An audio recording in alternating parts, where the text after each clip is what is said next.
태평양 연어는 알에서 3-4개월 만에 부화해서 몇 주 동안 장갈 사이에서 숨어 지내다가 1년 정도 강에서 이제 자라고 살다가 바다로 갑니다. 바다에 도착한 연어는 6개월에서 5개월 정도 생활하다가 산란을 위해서 다시 강으로 돌아옵니다. 달아오는 물고기인데 이제 우리가 회유성 물고기라고 그럽니다만은 연어가 산란을 위해서 강으로 돌아오는 길은 참으로 험합니다. 세찬 물살과 소용돌이와 또 이제 요즘은 폭포의 댐에 만들어 놓은 그래서 이제 물고기들을 위해서 댐에서는 어도를 이렇게 만들어 놓거든요. 그 어도를 거슬러 올라가야 하고 이런 과정 속에서 연어가 산란지에 도착하지 못하고 이동 중에 많이 죽습니다. 특별히 어선들, 그다음에 낚시꾼들에게 잡혀 죽기도 하고요. 여러 동물 포식자들, 곰과 같은 그런 포식자들에 의해서 죽기도 하고요. 그리고 또 어떤 연어들은 인간이 배출하는 오염 물질에 죽기도 합니다. 이 폭포나 댐과 같은 장애물을 통과하다가 지쳐서 죽기도 하고요. 자, 이 태평양 연어는 여름이나 가을에 산란을 하는데 그렇게 수많은 위험을 무릅쓰고 여러 달 동안 수천 킬로를 헤엄쳐서 산란지인 강 상류에 도착하면 암컷이 수심이 얕고 물결이 잔잔한 자갈밭에다 꼬리로 이제 접시 모양의 구멍을 파고 거기다가 알을 낳습니다. 그럼 수컷은 그 위에다 정자를 뿌려서 수정합니다. 이제 이런 과정을 한 번만 하는 것이 아니라 여러 번을 해요.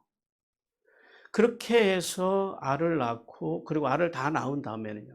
그리고 수정을 하고 난 다음에는 그것을 다시 자갈로 이제 그 구덩이를 덮어준다고 합니다.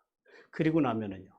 지쳐서 죽는다라는 이것이 태평양 연어. 그러니까 모든 연어가 그러는 것이 아니고요. 태평양 연어가 가지고 있는 그런 특징입니다. 자, 생명. 연어들은 생명을 위해서 본능적으로 죽음을 두려워하죠. 강물을 거슬려 회유하는 놀라운 물고기입니다. 하나님께서는 요셉의 삶과 예수님의 삶, 예수님과 비견될 만한 이 극적인 복을 주신 이유. 오늘 주님께서 오늘 이제 종료 주일이고 오늘부터 무슨 일이 나요? 주님께서 십자가를 향해서 가시잖아요. 왜 가셨다고요? 그 길을. 생명.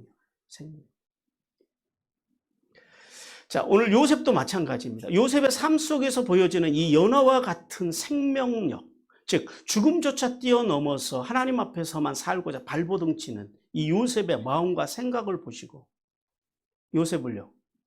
마치 예수님을 부활의 영광을 예수님께 허락하신 하나님께서 오늘 요셉에게는요. 1인 지하 만인지상의 애굽 총리의 자리까지 올려주시더라는 사실입니다.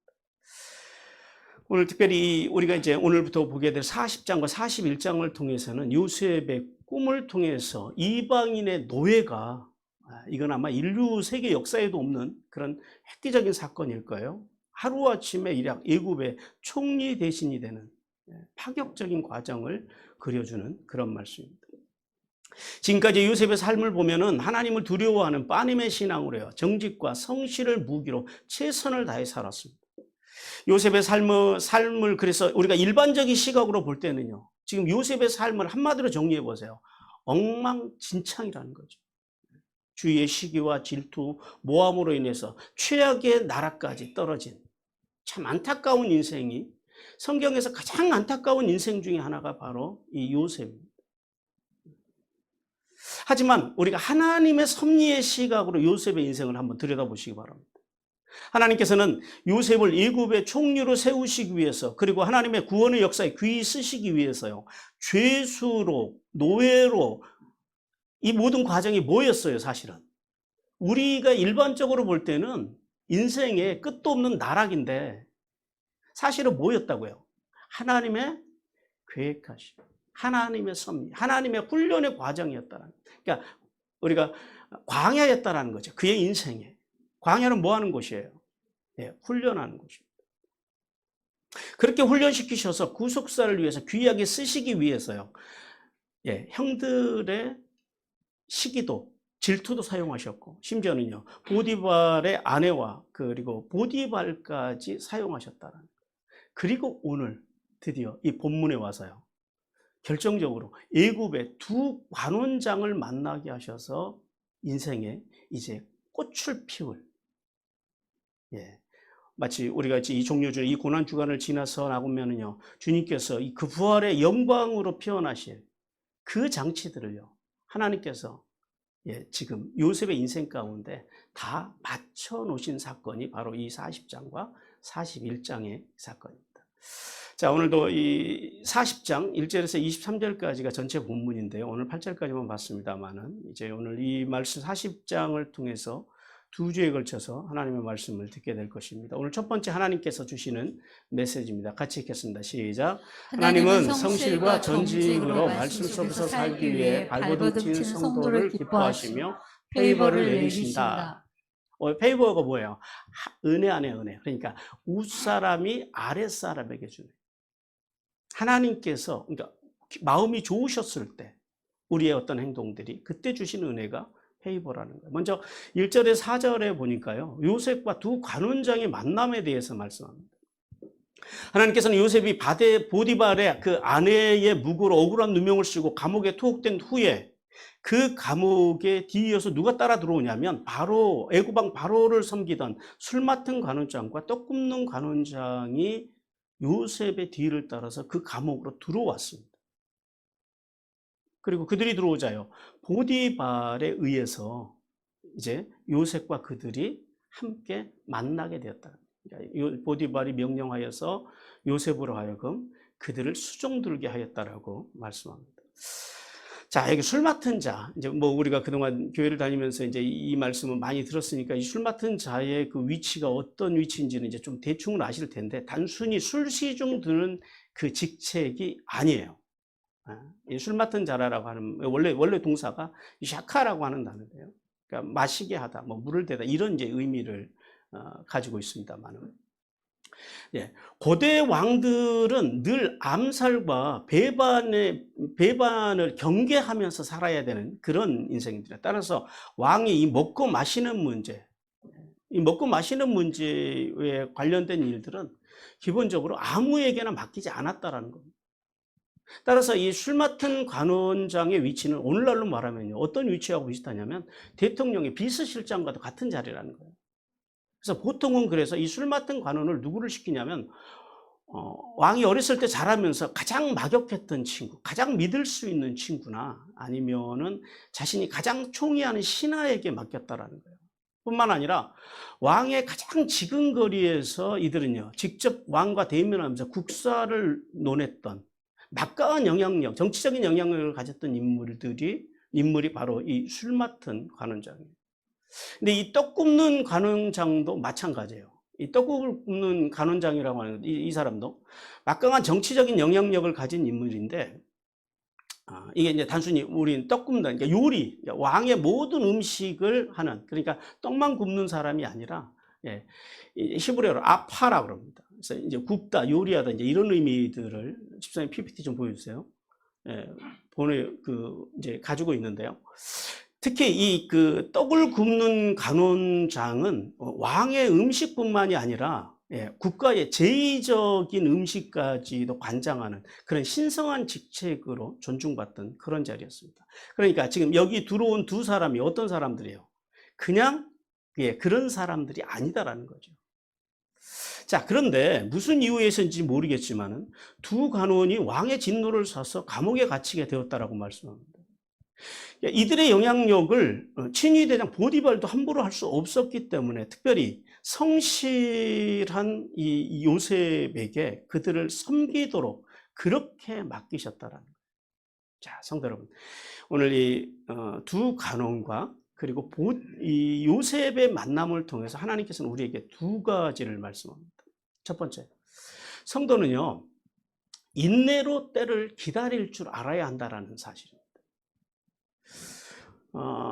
요셉은 자신의 꿈의 결말을 잘 몰랐지만은요, 지금 하나님께서는요, 요셉을 애굽의 총리로 만들기 위해서 지금 어떻게 하고 있어요? 요셉의 발걸음을요, 한 발자국 한 발자국 어디를 향해서요?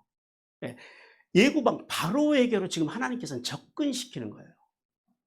이제는 자 보세요. 감옥이라고 하는 최악의 상황. 여기까지 오는 동안 요셉의 인생은 그야말로요. 예, 나락으로 치닫는 인생이었다. 근데 우리가 볼 때는 아까도 말씀드렸지만 일반적으로 볼 때는 나락으로 치닫는 인생인데 사실은 그것이 나락으로 치닫는 인생이 아니라 뭐였다고요? 예, 애굽 왕 바로에게로 점점점 다가가게 하는 하나님의 인도하심이었다라는 사실. 그래서 하나님께서는 이제 바로의 측근 중에서도 최고의 측근이 두 관원을 붙이셨다는 거예요. 자, 여기까지 온 한번 요셉의 가정을 우리가 다시 한번 생각해 보시기 바랍니다. 17세에 형들의 미움을 사서 애굽의 종으로 팔려옵니다. 그리고 애굽 왕 바로의 친위 대장인 보디발의 집으로 간 것도요. 하나님의 섭리이죠. 그리고 그곳에서 부도덕한 그의 아내의 모함에 빠져가지고 감옥에 갇히고 그래서 감옥에서도 상당한 세월을 살아갑니다. 그래서 성경학자들은 이때를 언제로 보냐면 약 한 10여 년 정도 흐른 시점으로 봅니다. 그러니까 한 27세 정도 나이로 지금 이 사건을 겪을 때 요셉의 나이를 그렇게 봐요. 자, 이로써 하나님께서는 요셉이 애굽 왕 바로와 만날 수 있는 모든 환경들을 완벽하게 만들어 놓으십니다. 엉망진창인 인간, 그 인생. 이제 떨어질래야 더 떨어질 수 없는 그 인생. 근데 이제 와서 돌아보니까 그것이 뭐였다고요? 하나님의 인도하심이었다. 하나님의 치밀한 순서를 따라서 하나님의 치밀한 계획 가운데 요셉의 인생이 있었음을 오늘 본문을 통해서 우리는 알 수 있습니다. 자, 요셉의 인생을 실수 없이 인도해 나가시는 하나님의 손길을 통하여 하나님께서는 우리에게 더딜지라도 인내하며 기다릴 줄 아는 믿음을 가지라고 말씀하십니다. 우리 하박국 2장 3절 같이 읽겠습니다. 시작. 이 묵시는 정한 때가 있나니 그 종말이 속히 이르겠고 결코 거짓되지 아니하리라.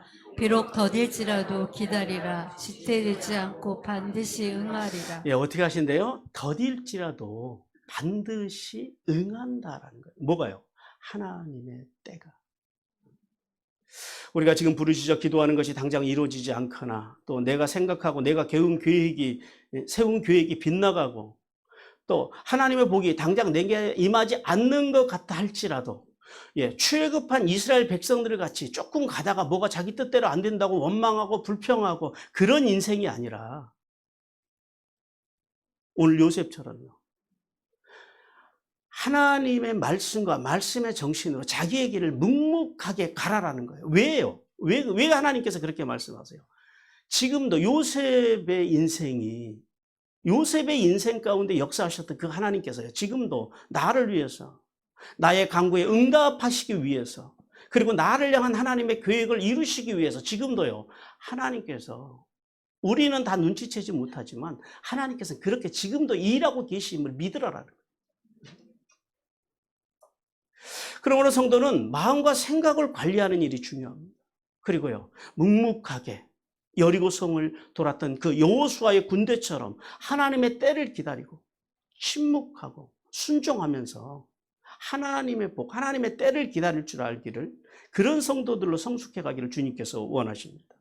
그래야면 요셉을 총리의 자리로 점점 이끄셨던 하나님께서 오늘 우리의 인생도요, 구원의 복과 함께 영광과 승리의 복으로 인도하실 것을 믿으라고 말씀합니다. 그리고 두 번째는 성도는 삶의 자리에서 언제나 최선을 다해서 이웃과 자신의 맡은 일을 섬길 줄 알아야 한다라고 말씀합니다. 자, 4절에서 요셉이 두 관원을 섬겼다고 그렇게 말씀하십니다. 이 섬기다라고 하는 단어가 그 히브리어는 두 개가 나옵니다. 아바드라고 하는 단어와 샤라트라고 하는 단어가 나와요. 아바드는 어떤 단어라고요? 예, 종으로서, 그러니까 마지못해서 섬기는 것, 그러니까 의무적으로 섬겨야 되는 것을 말할 때는 아바드라는 단어를 쓰고요. 꼭 해야 되는 것, 그 다음에 그 1대1, 그러니까 제자가 스승을, 아들이 자식이 부모를 섬기듯이, 예, 그리고 신하가 왕을 개인적으로 섬기는 것, 또 제사장이 개인적으로 하나님을 섬기는 것, 이런 것을 샤라트라고 합니다. 자, 그런데 오늘 요셉이 보디발의 명령에 의해서 두 관원을 섬겼지만 뭘로 섬겼을 것 같으세요? 예, 샤라트. 요셉은 여전히 보디발의 집에 있을 때도 보디발을 어떻게 섬겼다고요? 샤라트로 섬겼는데 여기 와서도, 그러니까 기본적으로 그 요셉이라고 하는 인물 자체는 굉장히 기본적으로 성품이 좋아요. 부정적이지 않고 모나지 않고 거칠지 않고. 그러니까 그래서 그 이제 구약에서 예수님의 가장 비견될 만한 성품을 가진 사람으로 요셉을 이야기한다는 거예요. 묵묵하게 하나님의 때를 바라보고 가는 그 신앙. 자, 하나님께서는 오늘 이 요셉의 섬김을 통해서 성도의 섬김이 어떠해야 되는지 말씀합니다. 성도는 먼저 가정과 가족들, 특히 믿지 않는 가족들이나 친지들을요, 마음으로 섬길 줄 알아야 한다고 말씀합니다. 왜냐하면 복음의 최소 반경이 어디라고요? 가족이라. 우리 디모데전서 5장 8절 같이 읽습니다. 시작. 누구든지 자기 친족, 특히 자기 가족을 돌보지 아니하면 믿음을 배반한 자, 불신자보다 더 악한 자니라. 예, 다음으로 성도는요, 사회와 국가를 책임지려고 하는 자세를 가져야 된다. 그러니까 사회와 국가를 섬길 줄 알아야 된다라는. 왜냐하면 하나님께서 이 땅에 교회를 세우듯이 국가를 세웠기 때문입니다. 따라서 성도는 국가의 권위에 복종하는 자세, 그리고 국가의 발전을 위해서 기도하고 섬기는 적극적인 자세를 가져야 한다는 사실을 깨달아야 됩니다. 로마서 13장 11절 같이 읽겠습니다. 시작. 각 사람은 위에 있는 권세들에게 복종하라. 권세는 하나님으로부터 나지 않음이 없나니 모든 권세는 다 하나님께서 정하신 바라. 아멘. 자, 그런데 여기서 성도들이 이 말씀을 기억해야 할 게 있어요. 옛날에 그 우리나라가 독재 시절에 이 권력자들이 이 말씀을 가지고 국민들, 특히 교회 다니는 그리스도인들을 많이 호도했거든요. 그리고 실제로 이 정치 목사들이 이 말씀을 가지고 무조건 독재라도 복종하라 그래요. 근데 사실 그건 아니에요. 그런 의미는. 여기서 말씀하시는 권세자들에게 복종하라고 하는 의미를 알아야 돼요. 그것은 위정자, 정치하는 사람들에게 복종하라는 게 아니에요. 이 말씀은. 국가요. 그러니까 대한민국 정부에 복종하라는, 정부의 권위에 복종하라는 게 무슨 말이에요? 우리가 법을 만들어 놨잖아요. 그 법, 국가라고 하는 이 정부, 대한민국이 가지고 있는 법을 중심으로 해서 거기에 복종하라라는 거예요. 즉, 만약에, 근데 국가를 해롭게 하는 정치, 위정자가 있어요. 그럼 어떻게 해야 될까요? 복종해야 될까요? 말아야 될까요? 거기는 복종하면 안 된다라는 거예요. 나라를 배신하고, 나라를 팔아먹는 사람들, 그 사람들에게까지도 복종해라?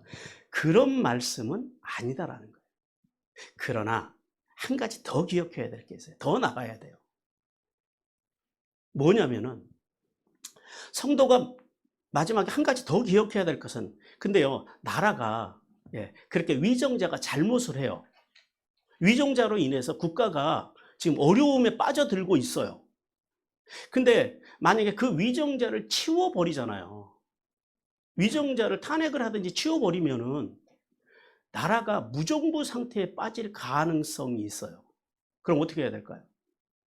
멈추라라는 거예요. 제일 나쁜 게 무정부 상태입니다. 그러면 기꺼이 독재자라도 존중을 해주라라는 거예요. 그래서 많은 우리 신앙의 선배들이요, 그런 독재자들 앞에서도 기꺼이 순교의 잔을 마셨다라는, 그게 그래서 그러는 거예요. 그들이 옳아서가 아니라 그들이 틀린 걸 알지만은 그렇게 했을 때에 국가가, 이 정부가, 하나님이 세우신 나라가 손해를 볼 것 같으면요, 기꺼이 그 독잔도, 그 독재자들의 독잔도 마실 줄 아는 게 성도들이어야 된다는 거예요. 이 의미를, 이 말씀의 의미를 그래서 우리는 정확하게 알아야 됩니다. 그러므로 성도는 요셉이 억울하게 갇힌 그 감옥에서도요, 샤라트, 마음을 다해서 섬기잖아요. 마음과 정성을 다해서 두 관원장을 섬기듯이 삶의 자리에서요, 빛과 소금의 역할, 빛과 소금의 역할을 통해서 가정과 사회와 직장과 국가의 발전을 위해서 귀익이 쓰임받고, 국가가 바른 길로 갈 수 있도록 늘 애국애족하고, 절대 나라를 해롭게 하는 자들을 용납하지 않고, 그리고 국가가 절대 무정부 상태로 빠지지 않도록 늘 기도하고 국가를 사랑하면서 그렇게 하늘의 복과 땅의 복을 받기를 주님께서 원하십니다. 그 다음에 계속해서 5절과 8절을 통해서 꿈으로 인하여 근심하는 두 간원에 대해서 말씀을 합니다. 하나님께서는 술 맡은 간원과 떡 굽는 간원이 하룻밤 사이에 꿈을 꾸었는데 그 내용으로 인해서 근심하게 되었다라고 말씀합니다. 꿈으로 인해서 근심하는 두 간원을 본 요셉은요, 꿈의 주권이 하나님께 있음을 당당하게 전하면서 자신에게 꿈을 말해줄 것을 간청했다라고 말씀해요. 자, 요셉의 인생을 한마디로 한번 정리를 해보세요. 요셉의 전체 인생을, 총리까지 갔을 때 인생을, 요셉은요, 꿈으로 망해서 꿈으로 일어난 인생입니다. 요셉을 한마디로 이렇게 정리할 수 있어요. 자, 그런데 우리가 그래서 요셉 하면 제일 먼저 생각나는 단어가 꿈이잖아요. 근데 그거 아십니까? 요셉은 일평생 동안 요셉과 관련된 요셉이 꾼 꿈은 성경에 딱 한 번 나와요. 38장, 37장에. 두 번의 꿈을 꾸죠, 거기서. 그 사건밖에 기록된 게 없어요. 그리고 꿈과 관련돼서 그 외에도 두 번이 등장을 하는데, 한 번이 오늘 여기 간원장들의 꿈을 해석해 주는 거고요. 그리고 또 한 번은 뭐예요? 마지막으로 바로의 꿈을 해석해 주는 거예요. 이렇게. 그러니까 요셉의 인생에서는 사실 꿈과 관련된 사건을 이렇게 크게 세 번입니다. 자, 오늘 간원장을 섬기는 요셉이 이른 아침에요. 이른 아침부터 새벽부터 성실함으로 그들을 섬깁니다. 그러던 어느 날 이제 관원장이 방에 들어섰는데 요셉이 보니까요, 다른 날들보다 그들의 얼굴이 어두워요. 근데 오늘 본문을 보니까 그냥 어두운 것이 아니라 오늘 성경에 보니까 근심의 빛이라고 합니다. 이 근심의 빛이라고 하는 게 뭐냐면은 오늘 성경에 보니까 라우예요. 라우. 악하다, 나쁘다 이런 말이에요. 그 얼굴이 아주 나빴다라는 거예요. 그러니까 이게 보통 지금 나쁜 게 아니죠. 그들의 근심이 그냥 근심이 아니었다라는 거예요. 그런데 그럼에도 불구하고 요셉은 지금 요셉의 처지를 우리가 다시 한번 좀 되짚어 보면 요셉의 처지는 자기 코가 지금 석자인 인생이라는 거죠. 인생의 나라에서. 그런데 오늘 본문 속에 나타난 요셉을 보십시오. 그런 상황 속에서도 지금 누구의 얼굴을 살필 줄 아는 여유가, 이건 삶의 여유거든요. 상대방의 얼굴을 살필 줄 안다라고 하는.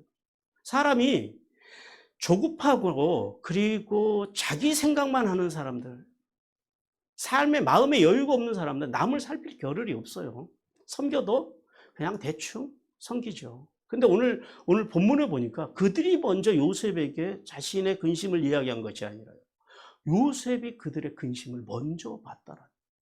그들 마음속에서 일어나고 있는 이 해롭고 나쁜 것을 먼저 관찰했다라는 거. 야, 이런 것들이 어떻게 가능했겠냐라는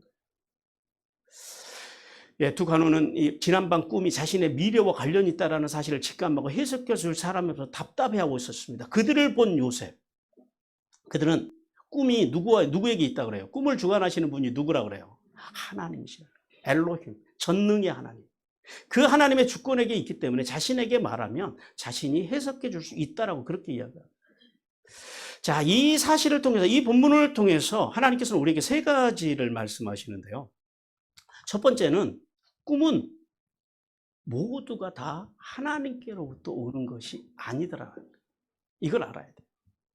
자, 구약의 꿈과 관련한 단어들이 동사, 할람이라고 하는 동사, 꿈꾸다라고 하는 단어가 한 27번 나오고요.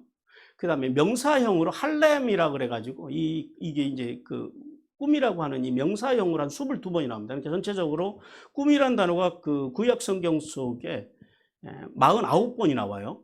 근데 이 꿈이 다 한 가지 형태가 아니에요. 세 가지 형태로 나누어집니다. 그 세 가지 형태로 나누어지면 첫 번째는 뭐냐면 자연적인 꿈이에요. 그러니까 뭐예요? 우리가 생각하는 것, 내가 바라는 것, 이런 것들이 꿈으로 이제 나오기도 합니다. 그러니까 우리가 행복한 순간이나 또 어려운 순간을 반영하는 것들이 꿈으로 꾸어지기도 하는데, 시편 126편 1절 같이 읽겠습니다. 시작. 여호와께서 시온의 포로를 돌려보내실 때 우리를 꿈꾸는 것 같았도다.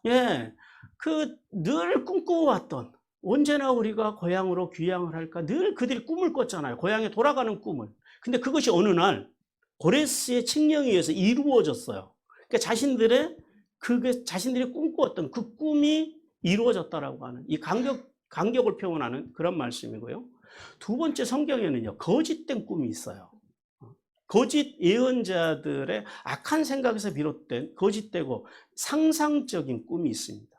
우리 에레미야 23장 25절을 같이 읽겠습니다. 시작. 내 이름으로 거짓을 예언하는 선지자들의 말에 내가 꿈을 꾸었다, 꿈을 꾸었다고 말하는 것을 내가 들었노라. 예, 이 거짓 선지자들이 진짜로 꿈을 꾸고 꿈을 꿨다고 하는 걸까요? 아니면 안 꾸고 거짓말을 하는 걸까요? 뭐 그럴 수도 있고 저럴 수도 있어요. 무슨 말이에요? 꿈을 자의로 해석한다라는 거죠. 꿈을 자의적으로. 그렇게 해서 자의적으로 자기가 해석해가지고 자기가 꾼 꿈을요, 하나님이 주신 계시라고 그렇게 자의적으로 해석해서 백성들요 기만한다라는 거예요. 이런 꿈도 있어요. 그리고 마지막은 뭐냐면 하나님께로부터 오는 꿈입니다. 하나님께로부터 온 이 계시의 꿈은요, 대개 두 가지의 형태로 이제 나타나요. 하나는 미래의 사건에 대한 부분과 아니면 다른 하나는 하나님의 뜻을 드러내는 그런 형태로 나타납니다. 다니엘 2장 28절 같이 읽겠습니다. 시작. 오직 은밀한 것을 나타내실 이는 하늘에 계신 하나님이시라. 그가 느부갓네살 왕에게 후일에 될 일을 알게 하셨나이다. 왕의 꿈, 곧 왕이 침상에서 머릿속으로 받은 환상은 이러하니이다. 예, 하나님의 주신 꿈의 특징들이 있어요. 이제 그걸 조금 이 두 가지를 좀 더 세분화시켜 보면 경고, 그러니까 어떤 부분에 대한 어떤 우리의 삶에 대한 경고로 주실 수도 있고요. 그리고 미래에 대한 계시, 그 다음에 돌보심의 확신, 걱정하지 마, 내가 돌보고 있어라고 확신하기 위해서 주시는 꿈도 있고요. 그 다음에 우리가 순종에 대한 시험으로서 하나님께서 꿈으로 우리의 순종을 이제 테스트하기 위해서, 알게 하기 위해서 주시는 꿈도 있고요. 또 그리고 하나님의 우월성이나 그리고 하나님의 종들의 권위를 세우기 위해서 이 꿈들을 사용하십니다. 즉 하나님의 꿈의 특징은 한마디로 말하면 뭐예요? 생명, 돌봄, 회개, 영광 이런 것들이라는 거예요. 근데 거짓된 자들이 말하는 꿈은요, 대개 뭐예요? 자기를 드러내는 거예요. 그리고 자기 주장을 펼치는 거예요. 이런 것들을 우리가 잘 구분할 수 있어야 됩니다. 우리 스가랴 10장 2절 같이 읽겠습니다. 시작. 드라빔들을 허탄한 것을 말하며 복술자는 진실하지 않은 것을 보고 거짓 꿈을 말한즉 그 위로가 헛됨으로 백성들이 양같이 유리하며 목자가 없으므로 공고를 당하나니. 예. 따라서 성도는 꿈이라고 해서 꿈을 다 하나님께로부터 오는 것이라고 절대 그렇게 생각하면 안 된다는 겁니다. 또 꿈을요, 자신의 생각으로부터 온 꿈을 너무 자의적으로 해석하려고 하지 말아야 된다는 거예요. 우리나라에는 개꿈이라고 그러잖아요. 개꿈. 그러니까 꿈을 꾸실 때 꿈속에 개가 나타났는지 안 나타났는지 보실 수 있는 여유도 좀 있어야 돼요. 그러니까 꿈을 믿지 말고 우리는 뭘 붙들고 살아가는 거예요? 말씀이요. 살아있는 말씀. 그래서 우리가 또 이제 하나님께로부터 오는 꿈들도 있어요. 그 꿈들의 특징들을 잘 파악을 하고 늘 어떤 것들이 오면은요, 항상 내 마음속에 꿈으로 인해서 불안함이 들면 어떤 자세를 가져야 돼요? 쉬우의 신. 하나님께로 내가 돌아가야 할 것이 무엇인가를 돌아보는 그런 신앙을 갖기를 주님께서 원하십니다. 그러므로 성도는 지나치게 꿈에 집착하지 말고 뭐에 집착하자고요? 말씀과 말씀의 정신으로 사는 일에 우선을 두고 살아가기를 주님께서 원하십니다. 그다음에 두 번째, 성도는 이웃의 삶에 관심을 갖고 살아야 한다는 거예요. 요셉은 자신의 삶도 지치고 힘든 상황이었을 텐데 어떻게 이 두 관원장의 얼굴까지 살필 수 있는 그런 여유를 가지게 되었을까요? 그것은 환난 중에서도 하나님과 개인적인 함께의 삶을 살았기 때문에 가능했다라는 거예요. 고린도후서 1장 4절 같이 읽습니다. 시작. 우리의 모든 환난 중에서 우리를 위로하사 우리가 하나님께 받는 위로로서 모든 환난 중에 있는 자들을 능히 위로하게 하시이시로다. 예, 요셉은 삶의 그 밑바닥, 더 이상 떨어질 수 없는 그 환경 속에서 요셉의 자세는 지금 어떻다고요? 그 환경 때문에 일비하는 신앙이 아니라 누구와 동행하는 신앙이었다고요? 하나님과 동행하면서 하나님께로부터 오는 뭘 받아서 누리며 살았다고요? 위로. 하나님의 위로 속에서 살았기 때문에 요셉이 그렇게 여유롭게 관원장들의 얼굴까지도 살필 수 있었더라라는. 또한 요셉이 어디서든지 형통하게 하시는 그 하나님을 신뢰하고 포기할 줄 모르는 삶을 살았기에 누구보다도 아무도 감옥에서 그들의 얼굴에 관심을 가진 사람이 없어요. 그런데 요셉만이 그들에게 관심 가질 정도의 여유로움이 그 안에 있었다라는. 그리고 보면 우리가 요셉을 통해서 배우는 건 그것이요. 삶의 복이라고 하는 것이 다시 말씀드리면 환경에서 오는 건 아니더라라는. 그 어려운 환경 속에서도요. 그의 마음이 형통하고 그가 복을 받으니까 그 환경 속에서도 사람들을요. 돕고 세우고 살리는 삶을 살아가더라는. 이러한 요셉의 태도는 자신의 삶에만 집중하고 살아가는 오늘 현대 사회에 특히 개인주의 속에 빠져 살아가고 있는 오늘 우리 성도들이 마땅하게 본받아야 할 자세라고 그렇게 말씀합니다. 예수님께서도 타인에 대한 성도의 삶의 의무에 대해서도 이렇게 말씀을 하십니다. 우리 마태복음 19장 19절 같이 읽습니다. 시작. 내 부모를 공경하라. 내 이웃을 내 자신과 같이 사랑하라 하신 것입니다. 예수님께서는 구원받은 성도라면 마땅히 자신의 몸을 돌보듯이 이웃을 돌볼 줄 알아야 한다라고 말씀합니다. 만약 성도가 어려운 이웃을 돌보지 않으면요. 예수님 비유에 나오는 어리석은 부자처럼 하나님의 심판을 면할 수 없다라는 사실을 깨닫기를 원하십니다. 우리 누가복음 16장 25절 시작.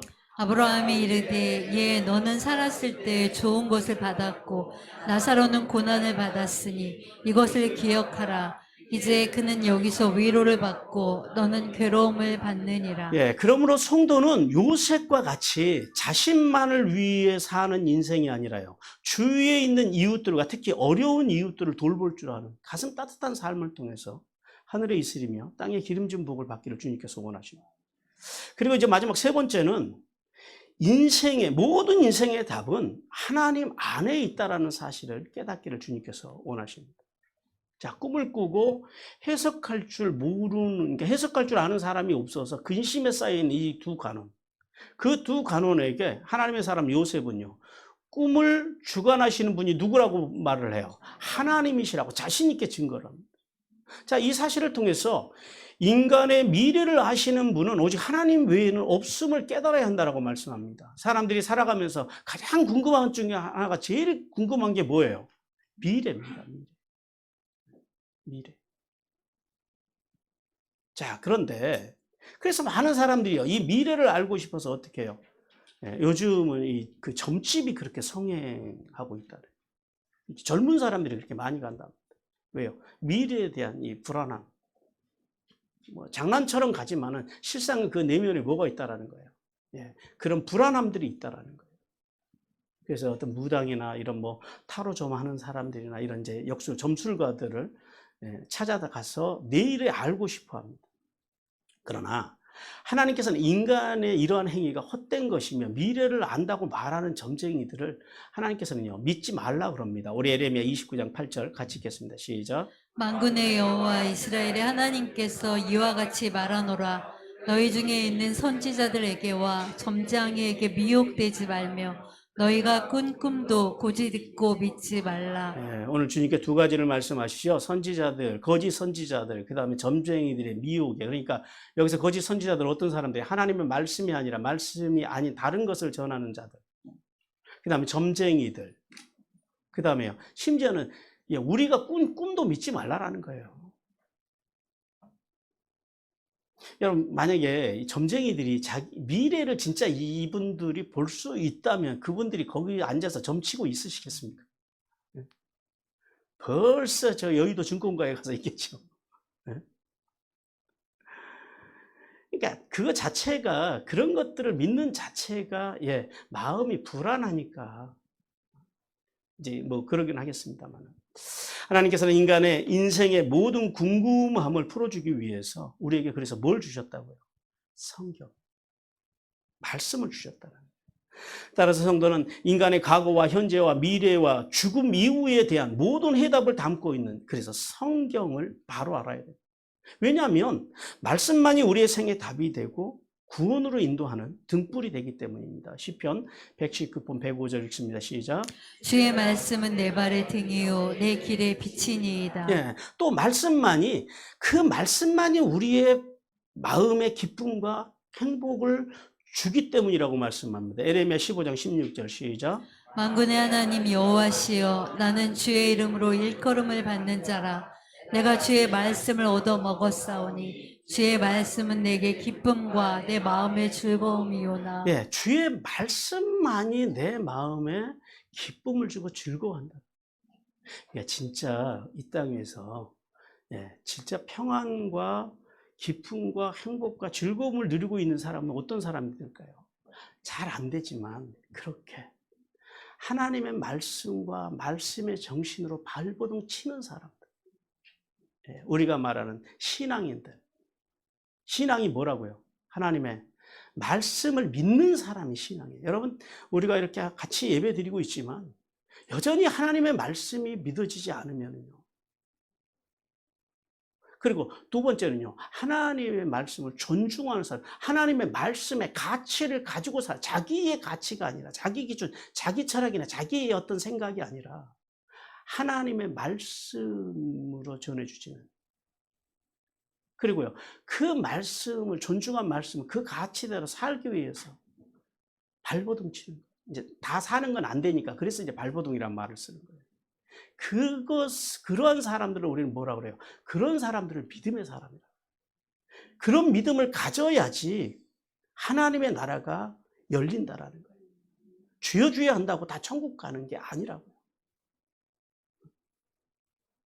그래서 하나님의 이런 참된 우리 마음의 기쁨과 즐거움이요, 말씀 속에서 온다라는 사실을 우리 깨달아요. 따라서 성도는 인생의 해답이 필요하거든. 어디로 가야 돼요?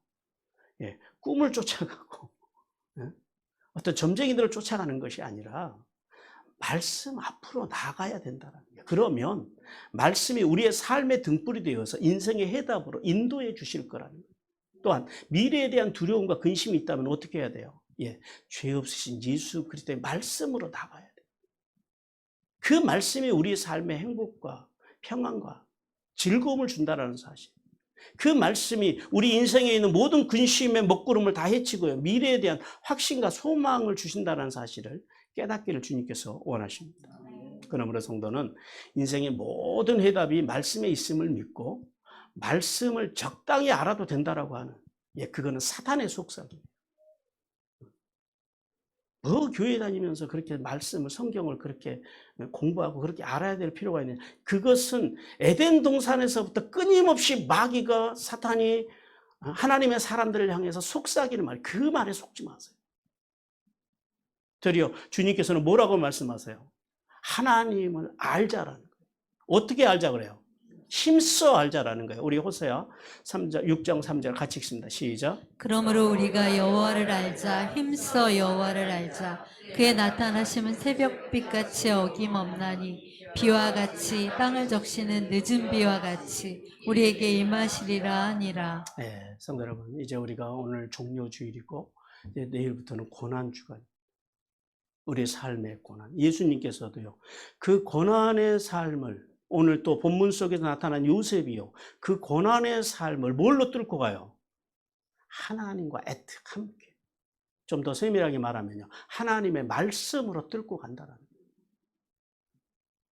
우리가 인생에서 오는 이 주님이 겪으셨던 고난, 요셉이 오늘 겪었던 이 고난, 우리 또 인생에서, 우리가 인생에서 만나는 삶의 고난, 뭘로 뚫고 가시겠습니까? 점쟁이 쫓아다니고 자기의 꿈 쫓아다니고 그렇게 해서는 인생의 답이 안 나온다라는 거예요. 하나님의 전신갑주를 입어야 돼요. 하나님이 주시는 전신갑주, 그 전신갑주는 하나님이 주시는 거예요. 진리의 허리띠를 띠시고 의의 호신경을 붙이고 의로운 삶이 있어요. 복음의 신발을 신으시고 믿음의 방패를 드시고 구원의 투구를 쓰시고, 이게 다 하나님이 주시는 거예요. 그리고요, 성령의 것, 말씀을 가지라는 거예요. 이 전신갑주를 가능케 하는 게 마지막으로 뭐라고요? 기도예요. 기도의 삶. 크게는 전신갑주를, 주님이 주신 전신갑주로 무장을 하시고, 그리고 기도는 누가 해야 돼요? 내가 해야 돼요. 내가. 그거는 하나님이 해주시는 게 아니에요. 기도의 자리를 사모하시고 그렇게 하나님을 알기 위해서 발버둥 치는 신앙. 그래서 성도는 아무리 삶의 자리가 고단하고 힘들어도